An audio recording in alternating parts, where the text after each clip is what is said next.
So you know that old meme of Anita Sarkeesian shoveling shit over a wall and then crying harassment when it gets shoveled back at her? That's basically what these teachers' unions are doing. The union head, Randy Weingarten, says parents are stoking the flames of war. Oh my God, can you believe those parents? They should just shut up and let us groom their children. They're the ones that started. These type of people legitimately piss me off. No joke, they legitimately piss me the fuck off. They mess with you day in and day out. And as soon as you resist, oh my God, he's attacking me. Like you're suddenly the aggressor.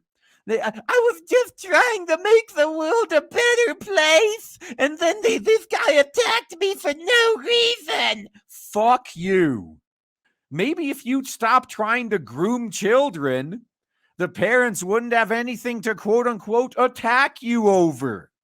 Randy Weingarten is the president of the American Federation of Indoctrinators and perhaps the person who is most to blame for the horrific abuse our children have suffered in the public indoctrination system over the last 2 years. So she has wielded the power of her union and affiliates to wedge her way into federal Corona Chan policies and CDC discussions about health, and the victims have been voters and taxpayers who have absolutely no say in her representation or influence. Weingarten is a union representative whose interests only lie with their organization, which is not exactly surprising. Yeah, remember that? I think it was in New Jersey. They had a union head was caught on a hot mic admitting that they don't care about the children because the children don't pay union dues. They're only in it for themselves. Remember that. No, in fact, it's expected. It's right there in the name, teachers. If her strong arming only applied to the interests of teachers, that would be one thing. However, Weingarten cloaks her activism in the language of justice, and the outcome of her activism is to disadvantage students and parents. That is a combative stance, yet Weingarten recently had the nerve to say that pushback in the form of parental rights legislation and discussion is how wars start. Now, that should be considered a threat.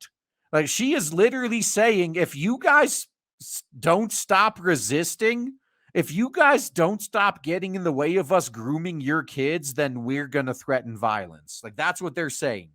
In a recent podcast, the AFT president suggested the current trend of parental interest and parental rights activism is propaganda and intimated that parents fighting for their liberties is akin to stoking warfare. This notion, we've been very lucky in America and we in some ways live in a bubble for a long time. This is propaganda. This is misinformation. Yep, of course, misinformation. Everything they disagree with, they will now smear as misinformation. This is the way in which war starts. This is the way in which hatred starts. You mean the hatred that you started that is now being reciprocated? Is that what you mean? Because your side started the hatred and now it's coming back to you and you don't like it? Yeah, seriously, cry me a river, okay? Now, to recap, Weingarten believes that teachers and their union representatives colluding with the government to override parental authority and set local and federal health policies is just fine, but parents opposing that collusion are warmongers and misinformation. Don't forget that. They also spread misinformation. So, in a statement to Fox News, the union head accused vocal minorities of harming alphabet soup children, teachers, and book banning. We covered some of those books earlier, actually. Remember these quote unquote math questions that were more about studying Maya Angelou's life than actually solving math? You could cheat. You could skip doing any actual math by knowing the history. Indoctrinators welcome parent involvement in schools because our kids do best when teachers, parents, and caregivers work together. So going back to what she said earlier about how lucky they've been, parents as a whole didn't really care too much about what went on in school. I actually kind of agree with young Ripa. Most parents seem to hate their children. They didn't care what was happening to them as long as they were out of the way all day. So parents didn't actually know what was going on. Like, they blindly trusted the teachers. You want to talk about propaganda? How about the propaganda that teachers are these untouchable angels? Parents believed that bullshit propaganda and they trusted these indoctrinators with their children. And now that they're finding out the truth of what's being done to their children, The indoctrinators realize, shit, man, we can't keep getting away with this anymore, and that's why they're mad. We have a lot to do to help kids recover and thrive this year after 2 years of unprecedented government-mandated lockdowns. So rather than help our kids socially, academically, emotionally, these vocal minorities want to marginalize alphabet soup kids, censor teachers, and ban books. You could clearly tell whose side this person's on. The only side they're interested in helping is the one that pays their union dues. Now would be a good time to remind Weingarten that she fired the first shots. In fact, the chances are very high that if her union just kept their grubby hands out of the whole pandemic response, their indoctrination efforts and classroom overreach might have gone on indefinitely. Yes, a lot of parents only found out about this because of the Zoom classes. It's her fault that schools across the nation stayed closed for as long as they did. Many districts followed the orders of their local unions on openings and Corona Chan mitigations, and those local unions followed the lead of giants like the AFT. While we were home, we had the opportunity to get up and close and personal view of classroom teaching, and many parents were shocked.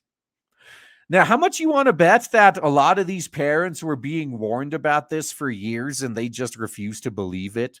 There's no way that's happening. Until their kid suddenly gets a chop-a-dick-to-me. It wasn't indoctrination, that's for sure, and we know indoctrination is empowering. Weingarten has no one but herself to blame for empowering parents to finally stand up for themselves. What she calls misinformation is simply average Americans providing evidence that disagrees with her assumptions and political will. Now, that is the definition of misinformation in current year. So what she calls marginalizing is simply average parents asking that any discussion around sensitive topics like sex and sexuality be left out of the classroom. What she calls book banning is liberal projection. Does Weingarten not know that liberals have been endeavoring to ban classics from Mark Twain and books like To Kill a Mockingbird for years now because they don't want children to read about racism? There's a story from way back in Current Year -10 about liberals seeking to ban the classics. This isn't new, but Weingarten's claim should put her in the realm of misinformation if we're playing by her rules. Yeah, it's all projection. That's all it is. That's what they do, so they assume everyone else must be doing it too. And watching the comments, it seems that Weingarten was making a comparison to actual physical war. She seems to believe that citizens standing up for their human rights is at least a declaration of the first steps towards murderous warfare. No, that's not what she believes. That's her threatening physical murderous warfare. That she is stating in no uncertain terms, if you guys keep resisting our indoctrination and grooming efforts, there will be consequences. You should take what she said as a threat because that's what it is. The hyperbole around the regressive left has been the real misinformation campaign here, but I digress. Madam President, if I may address you directly to this column for just a moment. No good parents seek war, certainly not physical war in which people are murdered or displaced. A parent's sole drive is to protect children, and you're seeing a lot more angry parents lately. It's because we love our children, not because we hate someone else's children. If anyone is bringing us to the brink of physical violence, it's you. Yeah, she literally threatened it as such. Your seeming approval of designating angry parents expressing their views to elected officials as domestic terrorists, your lies about the effectiveness of certain things we can't talk about, your lies about the motives of parents, it's all propaganda. This is all misinformation aimed at enriching your union. Parents don't have a union. Our only motives are our children. If propaganda and misinformation are what lead to wars, look in the mirror. Congratulations, you're a warmonger. Yeah, you gotta, look at it from their point of view. There are a few members of the alphabet soup community that reproduce, but large swaths of the alphabet soup don't have children. So how do they spread their toxic ideology if they don't have children to indoctrinate? They indoctrinate your children, of course. So it really is a matter of survival for them. Now, I can assure you that we do not seek violence, but if it's a culture war that you want, you got it. You could have simply sent the kids back to school, and many of us would have gone back to accepting the status quo. I hate to say that, but it's true. Yeah, at least they're admitting it. Instead, you double down on the power grab. Don't blame us for this war. You fired first. Surrender will be the only way to end this. Nah, surrender. Yeah, it's got to be an unconditional surrender. And part of it is after the surrender, you're out. Like all of these groomers and indoctrinators need to be removed from these organizations.